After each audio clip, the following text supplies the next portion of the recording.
எச்சரிப்பின் சுவிசேஷம் பரிசுத்த வேதத்தில் எச்சரிப்பு அல்லது எச்சரிக்கும் சுவிசேஷம் என்பதை குறிக்கும் போது அது தேவன் மனிதரை விழிப்புணர வைக்கும் அழைப்பாக இருக்கிறது.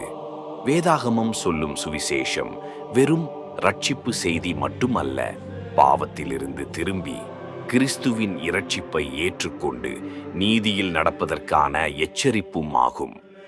1 வேத அடிப்படை எசேக்கியேல் 33:10-7 வரை சொல்லுகிறது. நான் உன்னை ஜனங்களுக்கு காவலாளியாக வைத்திருக்கிறேன். நீ எச்சரிக்காவிட்டால் அவர்கள் பாவத்திற்கு பொறுப்பாளி நீயே.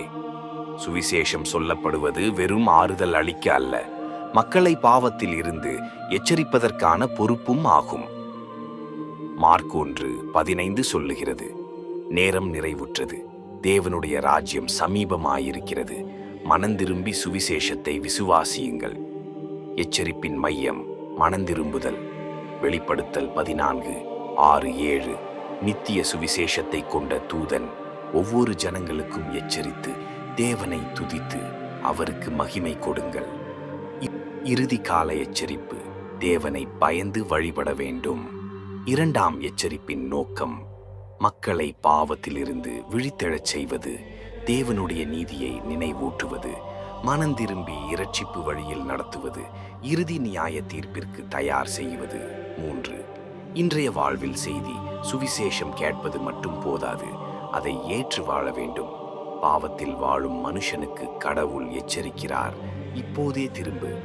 விசுவாசிகள் சுவிசேஷத்தை பகிரும் பொறுப்பை உணர வேண்டும்.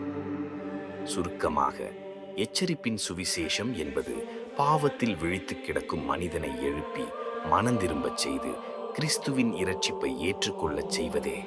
இது ஒரு அன்பின் எச்சரிப்பு, நித்திய ஜீவனுக்கான அழைப்பு. ஆமேன். உங்களுக்காக என்றும் ஜெபத்துடன் அன்பின் தேவன், மலை கிராம ஊழியங்கள், தமிழ்நாடு.